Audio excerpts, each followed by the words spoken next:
tiempo de estar hoy acá con nosotros. Mi nombre es Josué Álvarez y participo, sigo también acá dentro de la congregación y nos da mucho gusto que el día de hoy nos estés acompañando. Espero que lo que el día de hoy tú escuches, yo sé que va a ser retador para cada uno de nosotros. Y bueno, hoy estamos llegando a la segunda parte de esta serie que hemos titulado Un minuto después de morir. Y cuando hablamos acerca de qué pasa después de morir, si tú estuviste con nosotros la semana pasada, hablamos acerca de la separación que pasa cuando nosotros partimos, cuando morimos, el alma se separa del cuerpo. Y nosotros estuvimos hablando acerca de algunas cosas que suceden después de morir, ¿no? Y los que estuvieron acá con nosotros recordarás, hablamos acerca del trono blanco, hablamos del tribunal de Cristo, un poco de escatología, un poco de preparación hacia adelante, de lo que más adelante es lo que dice la palabra, es lo que va a estar sucediendo. Y bueno, si quieres ver de qué te estoy hablando, yo te quiero animar a que vayas a nuestro canal de YouTube. Ahí vas a encontrar las series que normalmente estamos, los estudios que normalmente tenemos cada domingo, así es que yo te quiero animar a que vayas para allá y, como dicen los influencers, ¿no?, le des clic a la campanita y te suscribas también y compartas, ¿no? Pero no monetizamos con eso, pero bueno, hay que hacerlo, ¿no? Mira, hoy el día de hoy vamos a estar hablando de un tema que a mí no me gusta mucho.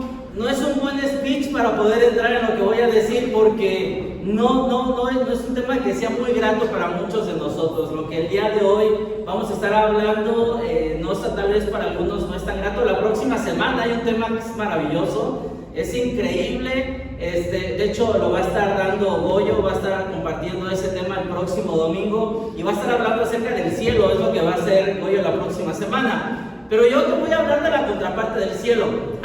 Por eso te digo que no está tan bonito el asunto. Yo te voy a hablar del infierno. Así es que Goyo va a ser el angelito, yo voy a ser el diablito, ¿no?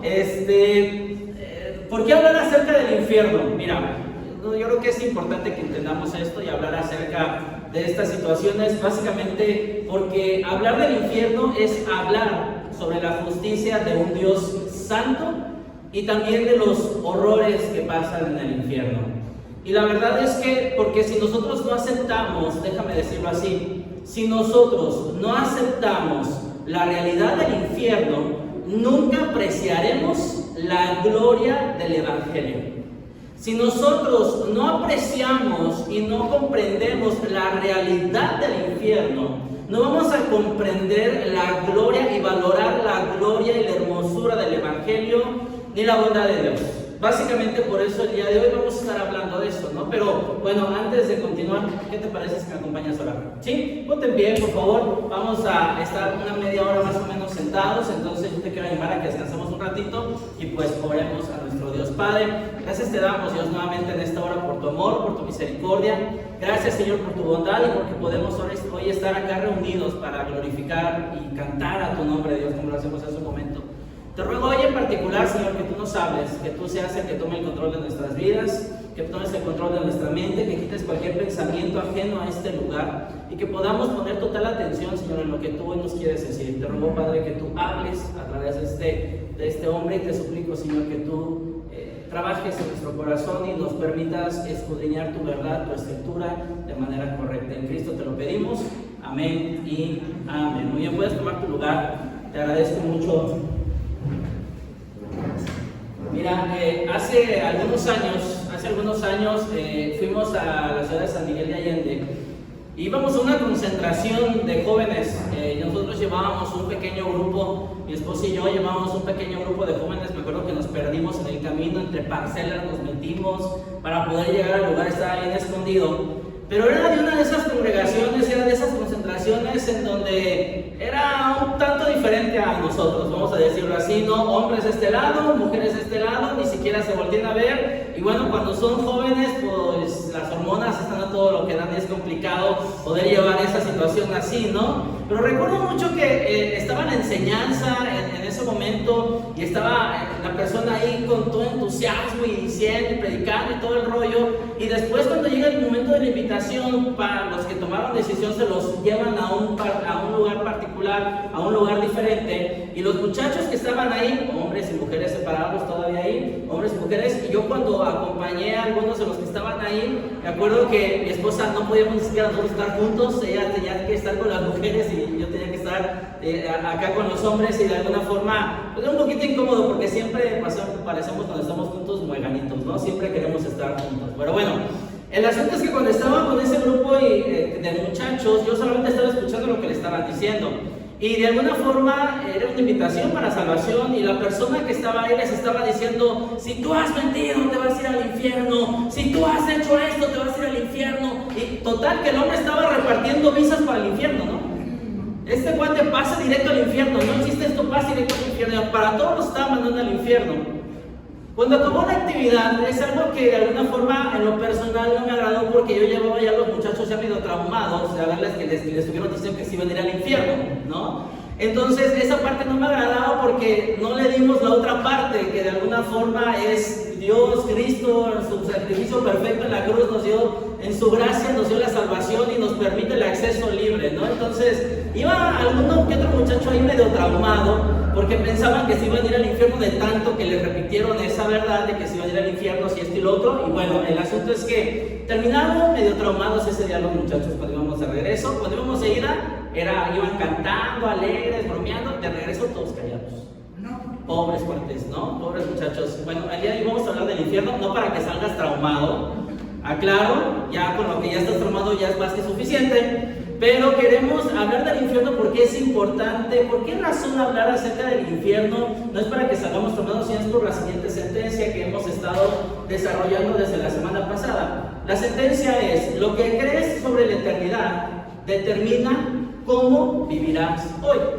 Lo que crees de la eternidad determina cómo vivirás hoy. Y la razón por la que estamos hablando del infierno, amigos, es porque muchas personas creen que el infierno es solamente un lugar para aquellos que son realmente malos, ¿no? Para los asesinos, para los narcos, para los violadores, pero no es para todos, no es para todos. Y de alguna forma algunas personas en su concepción creen que solamente el infierno es para las que son verdaderamente malos. La mayoría de las personas no creen que merezcan el infierno. Cuando tú le preguntas a alguien, cuando estás hablando con alguien en corto que no conoce del Señor y tú crees y le preguntas: oye, el día que tú mueras, ¿a dónde vas a ir? ¿Al cielo o al infierno? Bueno, es que no soy tan malo como para ir al infierno, ¿sabes? Hay gente que yo conozco que es peor que yo y yo creo que tal vez ellos a lo mejor sí, pero yo no soy tan malo como para ir al infierno. Y de alguna forma esta concepción que tenemos dentro de nosotros es porque la misma cultura nos ha hecho creer de alguna forma eso.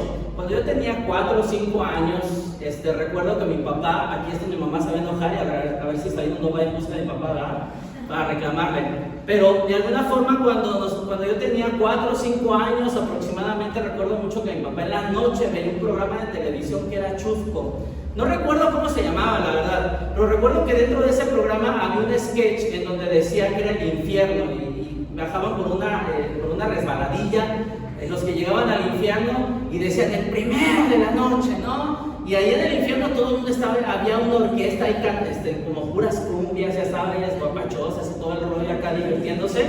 Y de alguna forma creemos que el infierno de alguna forma pareciera ser que ser así. O si tú eres de más para acá, o sea, si tú eres de Justin Bieber para acá, a lo mejor tú vas a decir: bueno, este programa lo conozco, Josué, ya tú que estás viejito a lo mejor, pero a lo mejor tú recordarás el personaje de Eugenio Derbez, del Diablito. ¿Recuerdas que pasaba en sus programas y picaba y pasaba algún accidente, algo chusco? ¿Por qué? Porque de alguna forma tenemos una mala concepción de lo que es el infierno. De alguna forma el enemigo nos ha convencido de que el infierno o no existe, o por lo menos no es tan malo como realmente lo es.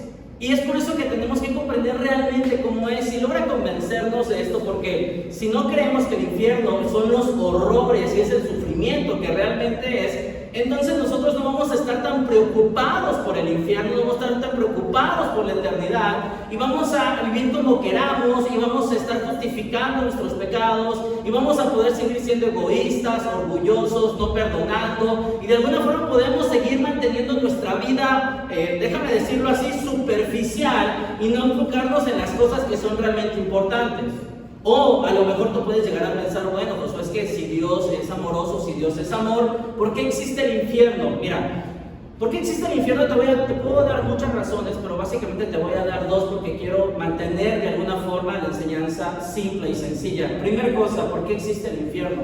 El infierno existe para que Dios trate con justicia a Satanás. Para eso existe el infierno. Muchos pensamos que el diablo es un tipo inofensivo, con traje rojo, cuernos, con la cara de Derbez, a lo mejor, con el tridente de Aquaman. A lo mejor tú piensas que el diablo es así. La realidad es que Satanás es la encarnación de todo mal. Ese es Satanás, es la encarnación de todo mal. Satanás está detrás de cada adicción, está detrás de cada dolor, de cada miedo, de cada vergüenza, de cada inseguridad.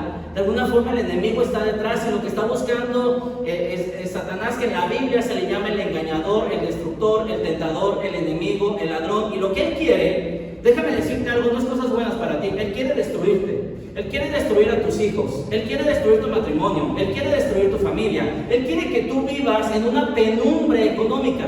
Eso es lo que quiere el enemigo, para que tú entonces tengas una vida de alguna forma sufriente y de alguna forma pues destruya todo lo bueno que Dios quiere hacer en tu vida, porque comienza a distorsionar todo lo bueno que Dios ha hecho. Esa es la labor del enemigo, distorsionar las cosas o las verdades que Dios ha hecho de alguna forma en nuestras vidas. Ahora, segunda cosa por las cuales existe el infierno: para que Dios trate con justicia a los incrédulos. Para eso existe el infierno, para que Dios trate con justicia con aquellas personas que no conocen del Señor. Y déjame decirte algo, porque en esta verdad es donde las cosas se complican un poco, donde las cosas ya te sientes incómodo, porque dices, no, pues esto que estás diciendo no me gusta tanto, no me agrada tanto. La mayoría pudiéramos decir, bueno, pues es que tal vez no es tan justo que la mayoría, muchas personas vayan al infierno, cada uno. ¿Por qué? Porque cada uno tiene su propia balanza de justicia. Cada uno de nosotros tiene su propia balanza de justicia, su propia balanza de moral, su propia balanza de decir, esto no es tan bueno, esto no es tan malo, y de alguna forma nos rendimos bajo esa circunstancia. Porque déjame decirte, cuando tu vecino te acerca y te lleva toda la basura a la puerta de tu casa, tú piensas que ese vecino merece el infierno, ¿no? Pero cuando tu vecino te barrió otro día y de alguna forma te ayudó con algo, bueno, tú dices, bueno, a lo mejor no es tan malo, hay que darle chance, ¿no? O cuando se estaciona en tu casa, tú dices, merece el infierno este hombre, ¿no? ¿Cómo se le ocurre estacionarse en mi cochera? No, qué sé yo. O cuando tienen música toda la noche, ¿no? Dios bendiga a mis vecinos. Pero de alguna forma cuando tienen música toda la noche, tú dices, Señor, ¿te los llevas o te los mando, no? Porque la verdad es que tú deseas que te vayan directito allá sabes dónde, ¿va? Ahora, amigos, la mayoría, cuando nosotros enfrentamos a esta segunda verdad de que Dios trate con justicia a los incrédulos, la mayoría argumentaría en contra de esta idea.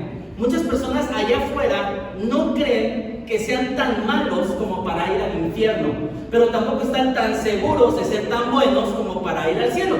Entonces, muchas veces somos incongruentes, porque dime si sí o no, o si solamente yo batallo con esto. Cuando vemos alguna injusticia, nuestro sentir es que alguien pague por eso injusto, ¿cierto? Pero cuando tú cometes esa injusticia, tú pides gracia, ¿verdad? O pides justicia, no, que me castiguen, me pasé el semáforo, no importa que me castiguen, que me pongan la... No, hombre, tú pides gracia delante del tránsito. Y a lo mejor tu gracia se transforma en otra forma, pero bueno, ya cada quien ahí sabrá cómo interpreta la gracia. El problema es el siguiente, y es que nosotros de alguna forma, hoy las personas quieren rehacer a Dios a su propia imagen para justificar nuestros estilos de vida. Hoy lamentablemente es así, las personas quieren rehacer a Dios a su propia imagen para justificar el cómo yo vivo, para justificar mis pequeños pecados, ¿no? Dios es amor, y entonces yo creo que como Dios es amor, Él comprende que yo puedo estarle dando guiño al pecado, y pues no va a pasar nada, ¿no? De alguna forma estamos tentando de alguna forma, tanto el asunto de la gracia de Dios, o el favor de Dios. Dice una frase, una, no es ninguna, y dos, es la mitad de una. Y si tres es apenas una, como una no es ninguna, pues me tomo todas las demás. Algunas personas de alguna forma estamos justificando nuestro actuar, intentamos de alguna forma retorcer lo que es Dios para tratar de justificar la forma en cómo nos conducimos. Queremos confundir la gracia, la paciencia de Dios con hacernos de la vista gorda. Pero tenemos que comprender algo, amigos, y es una gran verdad. Y de verdad, si te vas a llevar algo el día de hoy, que sea esta verdad que va a aparecer aquí en pantalla. es imposible que Dios sea santo sin ser justo. Es imposible que Dios sea santo sin ser justo. Porque si nosotros intentamos retorcer un poco las verdades de Dios, eso va a chocar en contra de la naturaleza de Dios. El infierno, amigos, existe para que trate con justicia a Satanás, para que trate con justicia a los incrédulos. Y justamente lo leían hace un rato los muchachos cuando estaban cantando, segundo a los Tesalonicenses, capítulo 1, verso 8 al 10. Dice: en llamas de fuego traerá juicio sobre los que no conocen a Dios. Y sobre los que se niegan a obedecer la buena noticia de nuestro Señor Jesús, serán castigados con destrucción eterna, separados para siempre del Señor y de su glorioso poder. Y luego dice el versículo 10 más adelante: aquel día, cuando Él venga, recibirá gloria de su pueblo santo y alabanza de todos los que creen. Esto también les incluye a ustedes, porque creyeron lo que les dijimos acerca de Él. Queridos, yo sé que lo que te estoy diciendo hoy no es divertido. Yo sé que no es divertido ni grato hablar de esto, pero amigos, si no aceptamos la realidad del infierno, nunca vamos a apreciar la verdad y la gloria del Evangelio. No vamos a poder entender qué tan grande es la bondad de Dios. No vamos a poder realmente comprender lo que Dios, cuánto Dios nos ama. Y mira, para el estudio del día de hoy vamos a situarnos en el Evangelio de Lucas, capítulo 16. Y vamos a estar leyendo una parábola ahí que desde lo personal es la parábola más aterradora que existe dentro de la Biblia. Porque básicamente lo que está diciendo Dios, Jesucristo, en esta parábola, está hablando de un hombre en el infierno. Y un escritor, de hecho, hablando acerca de esta parábola, escribe: es la decepción más desgarradora y permanente que he visto. Es la historia de un hombre rico, que es importante, que espera el cielo, un judío probablemente fariseo, religioso, con una teología equivocada, en donde de alguna forma tiene una concepción errónea porque había distorsionado tal vez de alguna forma lo que Dios era. Porque de alguna forma le creía, bueno, es que si eres rico, entonces tienes la aprobación de Dios. Y si eres rico es porque eres moralmente bueno. Porque algunos traducen el dinero en bendición de Dios.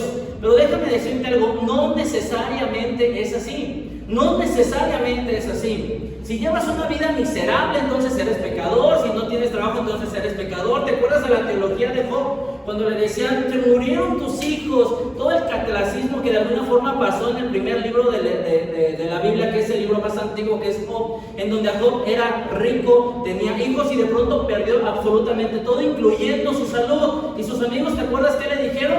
Job, arrepiéntete de tu pecado porque seguramente algo no has confesado. Porque esa era la teología de algunos hombres y lamentablemente para muchas personas esa es la teología bajo la cual se conducen, más alejado de la realidad. Otra cosa no puede hablar. Lucas capítulo 16, verso 19 al 21. Capítulo 16, verso 21 dice de la siguiente forma. ¿Me ayudas a leer el primer versículo, el verso 19, por favor? ¿Qué dice? Había un hombre rico que se vestía con púrpura y lino fino. Ahora, déjame decirte algo. Básicamente Jesús le estaba diciendo a estos oyentes, vamos a llevarlo a nuestros tiempos.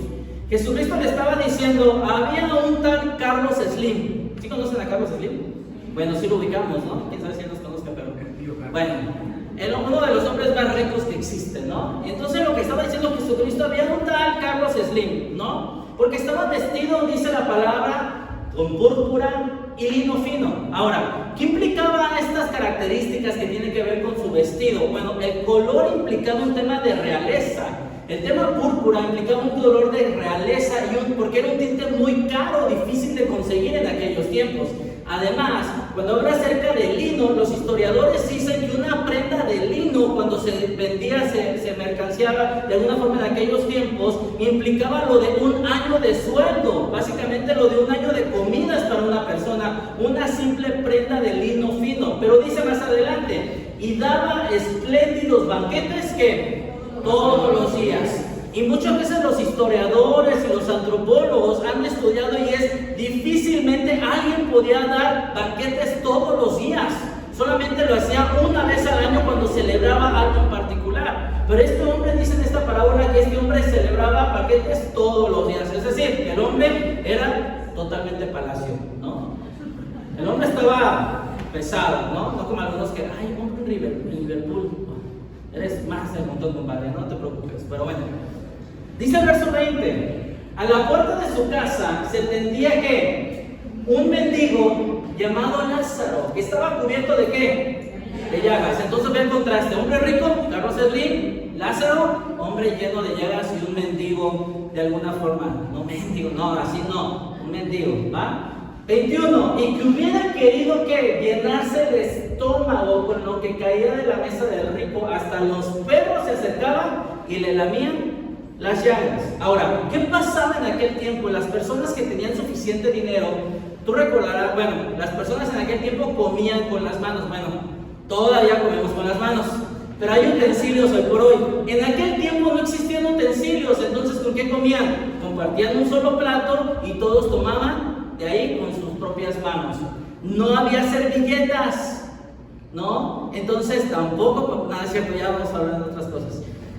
No había servilletas, y entonces para poderse limpiar tomaban un pan y con ese pan se limpiaban las manos, y ese pan lo tiraban al piso, y los sirvientes iban y recogían todos esos panes tirados y se los daban a los perros como un tema de alguna forma benevolencia de los ricos, ¿no? Entonces por eso dice la palabra en esta parábola que este hombre estaba esperando que eso que este hombre rico desechaba, que era ese pan con el cual se limpiaba las manos, pudiera caer a él. Ahora dice el verso 22 y verso 23 más adelante. ¿Me ayudan por favor con la que sigue? Dice, resulta que murió el mendigo y los ángeles se lo llevaron para que estuviera al lado de ¿quién?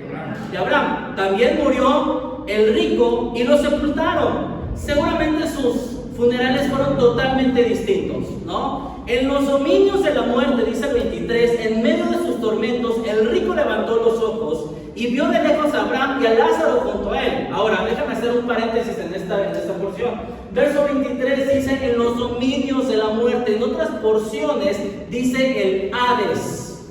Ahora, cuando nosotros encontramos la palabra Hades, es de alguna forma, es la palabra griega que tiene y significa exactamente lo mismo que Seol, que es la palabra hebrea. Muy bien, hasta aquí vamos bien. Hades y Seol es exactamente lo mismo. Hades, griego, Seol, hebreo, y más el Seol se usaba en el Antiguo Testamento. Ojo, este lugar no es un lugar, no es el infierno.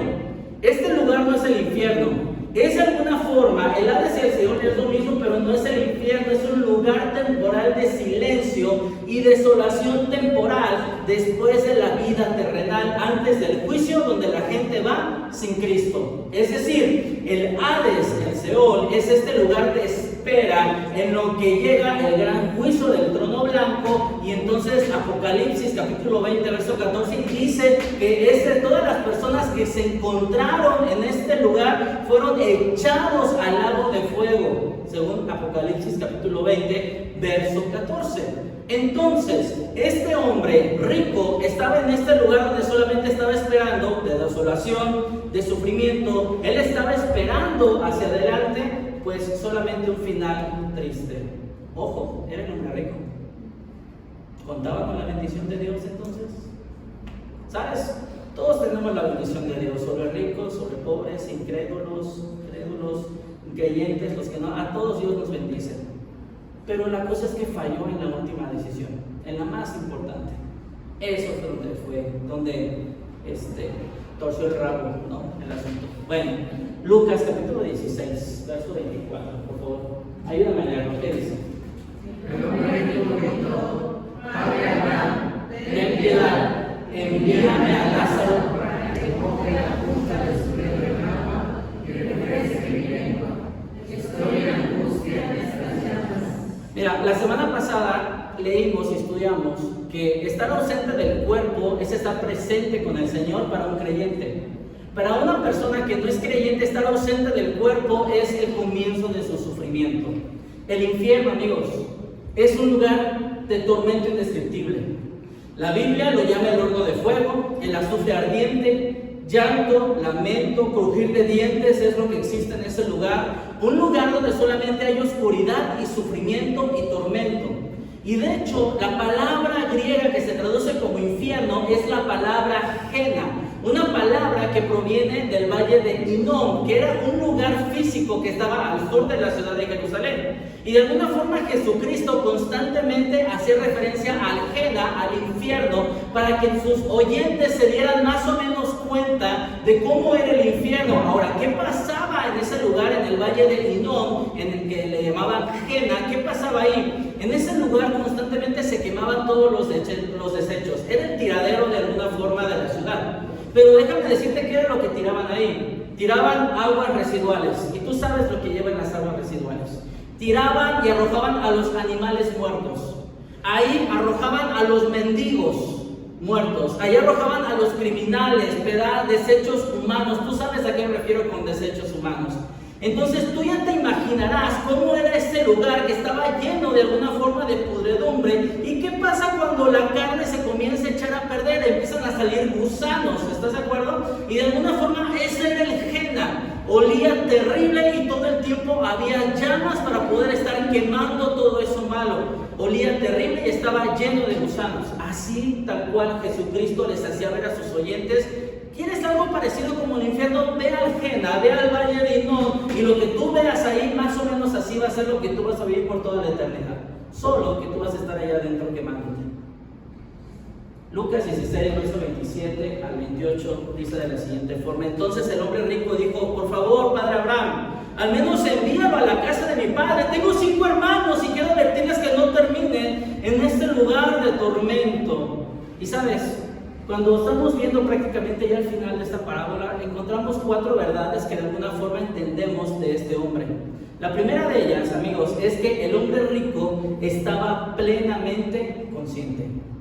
El hombre rico estaba plenamente consciente. Recuerda lo que ocurrió en la tierra, lo que hizo, lo que no hizo. Y aunque su sufrimiento físico era tremendo, tal vez lo más fuerte que le estaba doliendo era su sufrimiento de arrepentimiento, en donde ya no había vuelta de hoja para atrás, ya no había una segunda oportunidad en ese punto, solamente ya su término era ahí. La segunda cosa era el destino eterno irrevocablemente fijado. Ya no había vuelta de hoja, no puede hacer nada para cambiar su situación, simplemente reconoce que esa será su vida ya, que esa será su eternidad, quemándose y sufriendo y de alguna forma estando en ese lugar. 3, aparentemente sabía que el sufrimiento era justo porque no se le ve quejándose de injusticia, no se le ve decir: Señor, oye, no es tan justo, yo no fui tan malo, yo también era fariseo, también reconocía tu ley. Pero recuerdas lo que vimos la semana pasada, donde habrá un momento en donde Jesucristo les dirá: aléjate de mí, amigo, compañero, aléjate de mí porque yo nunca te conocí. Señor, en tu nombre hicimos esto. Yo no te conocí, no tuvimos una relación, nunca fuimos parientes, nunca fuimos conocidos, nunca veniste delante de mí, me reconociste como tu Señor. No hubo una relación personal, básicamente. Pero yo iba a la iglesia, pero yo era de esta iglesia, pero yo también todos los amigos. A ver, son distintas las cosas, amigos. Y sabes, este es el asunto en donde nos tenemos que equivocar. No se trata de logos de iglesia, de doctrinas. No. Estoy hablando de una relación personal con el Señor. Estoy en donde tenemos que comprender que es reconocer a Dios como tu Señor y tu Salvador. Este hombre no se justificaba, se dio cuenta de que aunque era rico, que tenía las bendiciones de Dios, de alguna forma no tomó la decisión más importante, que es conectar con su Creador, conectar con su Salvador, depositar su fe en Jesucristo. No depositó su confianza en quien lo tenía que hacer. Y cuarta cosa, el hombre rogó porque alguien ayudara a sus hermanos a reconocer a Jesús. Amigos, ¿por qué hablamos de algo tan doloroso, difícil, complicado? ¿Por qué? ¿Por qué hablar de esto? Amigos, porque lo que crees sobre la eternidad determina cómo vivirás hoy. Y si tú no crees en el infierno, tal vez es porque tal vez tú todavía sigues más pendiente de lo que está pasando hoy en tu vida, de lo que no tienes, esforzándote, sacrificando tu tiempo, tu dinero, tu esfuerzo, invirtiendo tu vida tal vez en cosas que, déjame decirte, que tú partas de aquí, no te lo vas a llevar. Alguien más lo va a disfrutar. El enemigo está tratando de convencernos de que el infierno no existe y que si existe, será como la fiesta que veíamos en ese sketch. Amigos, tal vez tú puedes llegar a decir, bueno, pues hoy no es para tanto, puedes, de alguna forma, puedes justificar tu pecado, vive sin considerar la eternidad, déjalo en segundo plano, vive de manera egoísta, no compartas tu fe con otros, no hay prisa, si ellos quieren venir, qué bueno, y si no, pues también a mí me vale gorro, ¿no? De alguna forma, creemos que esa es la forma en la que tenemos que hacer, no nos incomodemos hablándoles sobre la eternidad a otras personas, porque tal vez es ciertamente un poquito incómodo, pueden llegar a decirte, es que van a decir que ay el fariseo, ay el religioso, ay el aleluyo. ¿Sabes? Si nosotros realmente teniéramos presente lo que es el infierno, te aseguro que a las personas que más amas, buscarías hablarles del Señor. Creemos que hay personas buenas, pero déjame decirte algo, naturalmente todos nosotros estamos inclinados hacia el mal. Nosotros estamos inclinados hacia el mal, somos egoístas, todos hemos mentido, bueno, algunos hasta le van a la América, imagínense qué tan mal está. Es correcto. Romanos capítulo 3, verso 10 y verso 23 dice, como dicen las Escrituras, no hay justo ni un solo. Perdón, como dicen las Escrituras, no hay ni un solo justo, ni siquiera uno. 23, por favor, ¿qué dice? Nadie puede alcanzar la meta que Dios establecida por Dios. Tenemos que recordar algo, que Dios es santo y justo.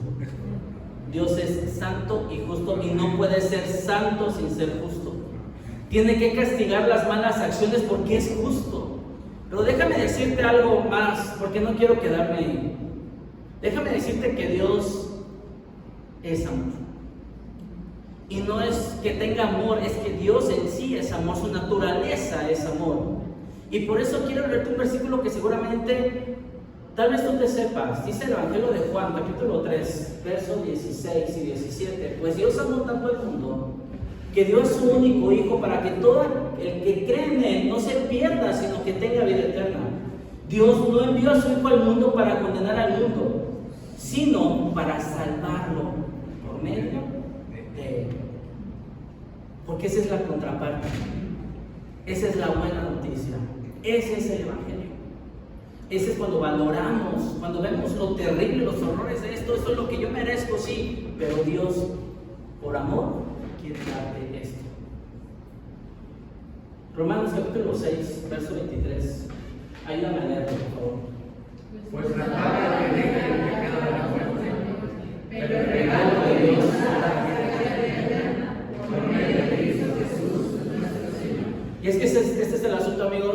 Jesucristo, nuestro Señor, decidió dejar su gloria, convertirse en el siervo sufriente, morir de manera humillante y derramó hasta la última gota de sangre en la cruz por amor a ti, por amor a que tú tengas vida eterna. Y no te está pidiendo nada a cambio, solamente que tú deposites tu fe y tu confianza en el sacrificio perfecto que Él hizo, para que no pasaras la eternidad sufriendo, sino para recuperar, porque Jesucristo vino a recuperar lo que se había perdido. Jesucristo no vino por los sanos, vino por los enfermos, no vino por los perfectos, vino por los imperfectos, vino por los pecadores, es decir, vino por cada uno de nosotros. Y a lo mejor el problema es que algunos dicen, bueno, es que yo no soy tan malo, pero déjame decirte que tampoco eres lo suficientemente bueno para llegar al cielo. Por eso necesitas a Cristo.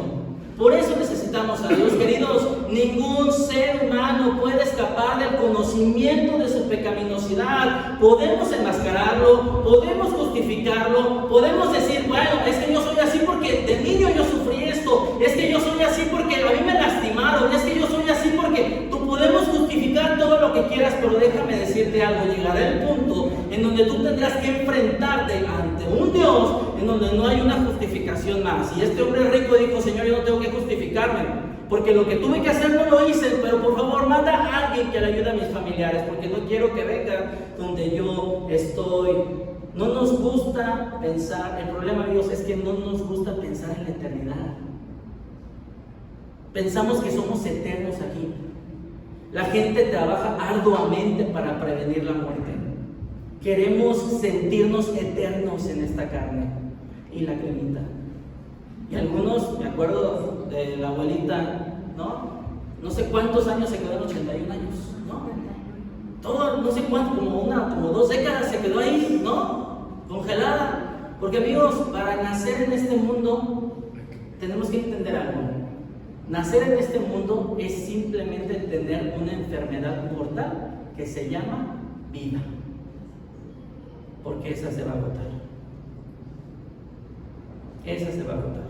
Amigos, estamos viviendo de tiempo prestado. Por favor, comprendamos. Estamos viviendo de tiempo prestado. Todos estamos viviendo de tiempo prestado. Hoy respiramos porque Dios nos está prestando vida. No somos eternos. En algún punto vamos a tener que dar nuestro último suspiro y reconocer que estaremos o delante de Dios o estaremos esperando la condenación. Porque, amigos, lo que crees sobre la eternidad determina cómo vivirás hoy. Lo que crees sobre la eternidad determina cómo vivirás hoy. Mira, en la porción yo me salté 2 versículos, el verso 25 y el verso 26. Vamos a leerlos. Va a aparecer aquí en pantalla. Dice el verso 25 y verso 26. Es la que sigue, si no me equivoco. Si no está, déjame se los leo. Verso 25 y verso 26 dice: Abraham le dijo: Hijo, recuerda que tuviste todo lo que quisiste durante tu vida, y Lázaro no tuvo nada. Ahora él está aquí recibiendo consuelo y tú estás en angustia. Además, hay un gran abismo que nos separa. Ninguno de nosotros puede cruzar hasta allí y ninguno de ustedes puede cruzar hasta aquí. Amigos, no debemos pensar que Lázaro fue salvo porque fue pobre y que el hombre rico fue condenado por su riqueza. No. Lázaro fue salvo porque tenía una verdadera relación con Dios. ¿El hombre rico? No. Tal vez las circunstancias de sus vidas hicieron esa fe más fácil o difícil, pero de alguna forma no la crearon. Ellos tomaron su propia decisión. El problema es que en una vida de comodidad es difícil que busquemos a Dios. Pero en una vida de necesidad, de enfermedad, de muerte, de pérdida, de separación, es más fácil que nos acerquemos a Dios. Lamentablemente así es. Pero cuando hay abundancia, cuando todo me está yendo bien, ¿sabes qué, Señor? No tengo tiempo para ti. ¿Sabes? Estoy tomando buenas decisiones. Esto que yo tengo es porque yo soy bueno. ¿Sabes? Tengo buenos dones, sé trabajar, tengo una gran capacidad y sabes, gracias Señor porque me lo diste, pero ahora que mi hijo se enferme tal vez te visite, ahora que pierda a mi hijo tal vez te visite, ahora que me divorcie tal vez te acerque contigo. ¿Por qué esperar ese momento? Porque déjame decirte que estamos viviendo de tiempo prestado. Nadie tiene la vida comprada. ¿Por qué esperar a necesidad y angustia para buscar a Dios? ¿Por qué esperar? Nadie tiene la vida comprada, estamos viviendo de prestado. Familia, hagamos que nuestra vida cuente, tengamos presente la eternidad, seamos sensibles a la realidad del infierno y valoremos la gloria del Evangelio y la seguridad y la confianza que tenemos de que iremos delante de Dios cuando nuestra alma parta con el Señor. También la pueden tener, entendamos algo, no se trata de yo ya soy salvo, ya, que los demás me valgan. No, para que no estemos, ese hombre, ¿sabes? Algunos teólogos dicen que esa parábola en realidad sí pasó porque hay nombres reales de personas, y algunos teólogos dicen seguramente Dios Jesucristo en su omnisciencia como Dios comprendía lo que estaba pasando, pero tú no sabes cuántas personas tal vez hoy están ahí en el Hades, en el Seol, anhelando que alguien más les hable a sus familiares. ¿Y tú qué sabes? ¿Qué vas a hacer? ¿Vas a quedarte callado? ¿O vas a hacer que tu vida cuente para la gloria de nuestro Dios?